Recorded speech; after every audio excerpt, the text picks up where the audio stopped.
दोस्तों, यह कहानी एक गरीब किसान की है। किसान बहुत मेहनती होता है और उसका एक पत्नी भी होती है जो बहुत अच्छी होती है, किसान की बहुत मदद करती है।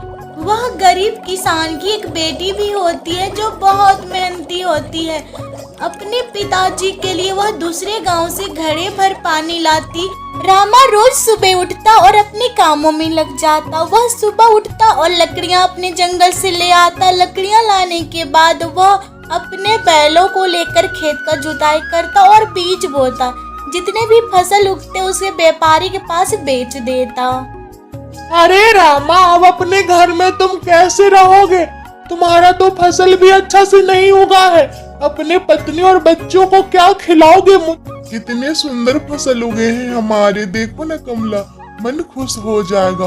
और मोहन बोलता था कि हमारे फसल अच्छा से उगा नहीं है, हम तो इस बार बहुत पैसे कमाएंगे। क्या कहती हो? खुश हो ना तुम?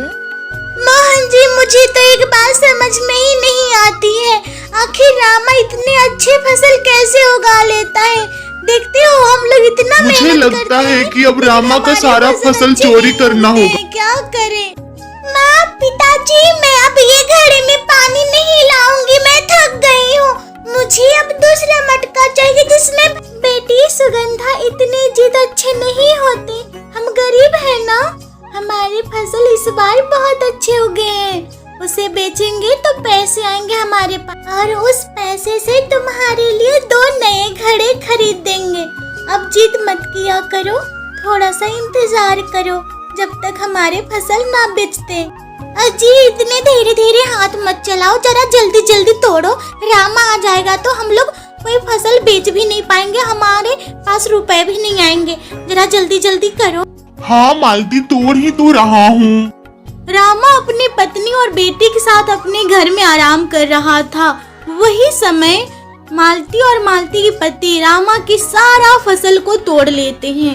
रामा को कुछ पता नहीं चलता है। वह सुबह, माँ आप कही थी ना फसल बेच के मेरे लिए 2 नए घड़े लाएंगे, कब लाएंगे मेरे लिए नए घड़े? इतने दिन हो गए। और तो और पिताजी भी मुझसे झूठ बोलते हैं, वो भी बोलते हैं ला देंगे तुम्हारे लिए नए घड़े, कब लाएंगे?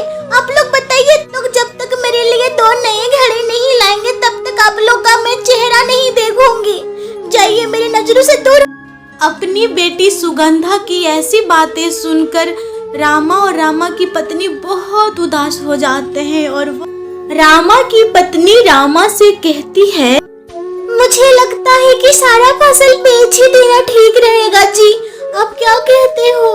इधर सुगंधा भी बहुत गुस्सा कर रही है अपने नए घड़े के लिए।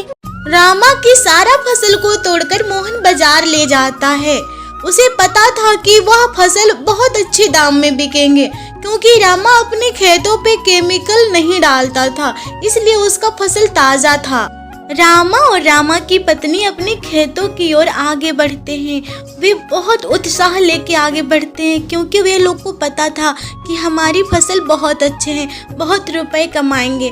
जब वे खेत पहुंचते, हमारी फसल क्या हो गई जी? इतने अच्छे तो हमारे फसल थे, अब क्या होगा? अपने खेतों में फसल ना देखकर कमला जमीन पे गिर जाती है और बेहोश हो जाती है। उसे बहुत गहरा चोट भी लगता है। सुगंधा अपने पुराने घड़े को लेकर फिर से पानी लाने चली जाती। वह अपने आप को कोसती और बोलती, काश मैं भी अमीर घर में पैदा हुई होती तो अभी मेरे पास नया 2 घड़े होते। पिताजी, मैं बोली थी ना, जब तक मेरे घड़ा नहीं ले आओगे नया वाला तब तक आप दोनों घर नहीं आ सकते हो। लेकिन आप लोग तो बेशरम हो ना, अपनी पत्नी को उठाओ और यहाँ से ले जाओ, और जब तक मेरे लिए 2 नए घड़े लेकर नहीं आओ तब तक मत आना घर। ऐसे माँ बाप नहीं चाहिए। सुगंधा बेटी, कहाँ लेकर जाएंगे तुम्हारी माँ को? देख रही हो कितना चोट लगा है उसके माथे पे। मजबूरी समझो सुगंधा बेटी, हम लोग नहीं जा सकते।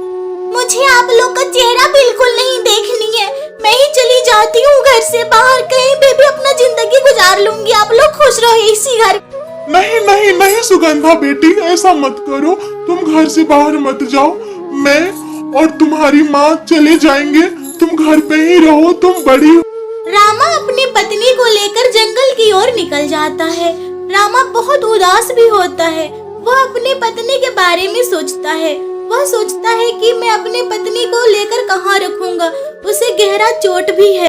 सुगंधा बहुत खुश थी। सुगंधा को अपने माता पिता का बिल्कुल फिक्र नहीं था। वह तो खराटे ले लेके सो रही थी। इतना पागल मैं कभी नहीं सोचा कि रामा और रामा की पत्नी इतना पागल हो जाएंगे। अरे हमने तो सिर्फ इसका फसल ही चोरी किया है, कोई अपना खेतों में कैसे डेरा डाल सकता है। बाबा मालती, हम लोग ऐसा करते हैं ना, इसका बेटी एक सुगंधा है, उससे मिलते हैं, उससे बात करके सारा खेत हम लोग ले लेते। अजी, मेरा सर बहुत दर्द कर रहा है और भारी भी लग रहा है। मुझे लग रहा है कि मैं मर जाऊंगी। अब खुश रहना सुगंधा के साथ। अरे सुगंधा बेटी, तुम घर में अकेली हो? हम लोगों को पता चला, हम तो तुम्हारे दर्द बांटने आए हैं, बुरा मत मान। ऐसे माता पिता किस काम के जो दो घरे ना दिला पाए। तुम सही की हो अपने माता पिता को घर से निकाल के। लेकिन सुगंधा बेटी, अब तो तुम्हें रुपए का भी जरूरत पड़ेगा। तुम ऐसा करो, सारा खेत मेरे नाम कर दो, मैं वहाँ खेती करूँगा, तुम्हें बहुत सारा रुपए दूंगा। मोहन काका, मेरे माता पिता भी आपके जैसे होते तो कितनी अच्छी होती ना। आप मेरे बारे में इतना सोचते हैं। मैं अपना सारा खेत आपके नाम करना चाहती हूँ मोहन काका और मालती काकी। चंद पैसों के लिए सुगंधा अपना पूरा खेत मोहन के नाम कर देती है। उसे लगता है कि मोहन उसका मदद कर रहा है। सुगंधा के घर से निकलने के बाद मोहन और मोहन की पत्नी मालती रामा के पास पहुंच जाते हैं, रामा के खेत। अरे ओ रामा, यह खेत अब मेरा हुआ। अब यहाँ डेरा जमाने का कोई फायदा नहीं है। सुगंधा, मेरे पास यह खेत गिरवी रख दी है, और अगर तुम कोई चालबाजी किया न रामा, तो मैं पुलिस के पास चला जाऊंगा, और फिर तुम्हारी बेटी सुगंधा भी जेल में और तुम दोनों भी। गांव के पास वाला जंगल में रामा और रामा की पत्नी कमला रहने लगते हैं।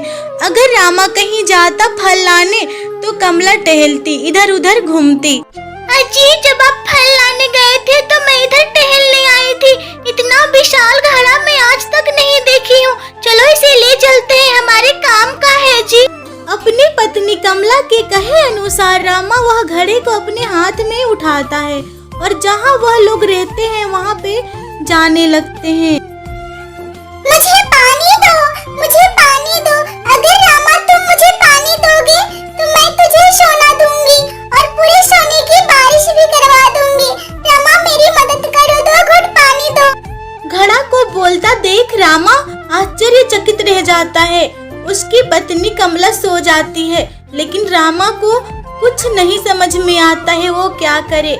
फिर पानी लेकर आता है।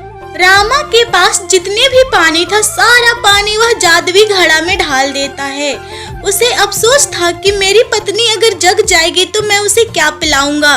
अरे ओ महारानी, बस बैठ के खाती रहोगी? अगर घर का सारा काम हो गया हो तो जाकर पानी ले आओ। बस बैठी रहेंगी दिन भर। मालती और मोहन रामा का खेत से लेके घर तक बेच देते हैं। सुगंधा को अपने पास रख लेते हैं नौकर बनाकर। इतने सारे सोने, मुझे तो लग रहा था यह मामूली घड़ा है, लेकिन यह तो जादुई घड़ा है। यह घड़ा को हम अपने बेटी सुगंधा को देंगे, वह बहुत खुश हो जाएगी। मालती और मोहन की नौकरानी बनने के बाद ही सुगंधा को पछतावा होता है कि उसके माता पिता उसे ज्यादा स्नेह प्रेम करते थे। वह अकेली जब भी होती अपने माता पिता को याद करती और बहुत रोती। रामा और कमला वह जादुई घड़े को लेकर अपनी बेटी सुगंधा के पास जाने लगते हैं अपने गांव। अरे भाई, तुम लोग कौन हो यहाँ? चलो हटो, मुझे यहाँ पे फैक्ट्री खोलना है मसालों का। यह जमीन मैंने खरीद लिया है, मुझे मोहन अच्छे दाम में दिया है और सुगंधा वहाँ पे दस्तखत। सामने वाला लड़का की ऐसी बातें सुनकर रामा और कमला को बहुत ज्यादा दुख पहुंचता है। वे लोग फैसला लेते हैं कि मोहन से एक बार मिला जाए और वे लोग मोहन के घर की ओर जाने लगते हैं। सुगंधा जैसे ही अपने माता पिता को देखती है और बहुत भावुक हो जाती है, अपनी माँ से गले लगाकर कहती है कि मुझे माफ कर दो माँ। मोहन, मैं तुम्हें कभी माफ नहीं करूँगा। मेरा पूरा जमीन बेचकर, मेरा खेत बेचकर, मेरा घर बेचकर, ऊपर से मेरी बेटी को नौकर बना दिया। रामा जहाँ पे घड़े रख के गया था वहाँ पे सोने की बारिश हो रही थी और आलीशान महल बन चुका था। वह बहुत खुश होता। मैं तो जीवन भर में ऐसी बारिश नहीं देखी हूँ, आज पहली बार देख रही हूँ सोने की बारिश। जय जादुई घड़े की इतना बड़ा महल है तो राजाओं की शौक होते थे हमारे जमाने में। इतना बड़ा महल में तो हम लोग राज करेंगे, पूरे गांव का राजा बन के बैठा है रामा। हम लोगों को अपना गलती का प्रायश्चित कर ही लेना चाहिए, वरना हम लोगों को खाने के लिए दाना भी नहीं मिलने वाला है जी। जादुई घड़े से रोज सोने की बारिश होती और सुगंधा की माता पिता बहुत खुश रहते। वह महल में राज करते। दोस्तों, कहानी यहीं समाप्त होती है। अगर कहानी पसंद आया हो तो वीडियो को लाइक करके चैनल को सब्सक्राइब कर देना और घंटा भी दबा देना।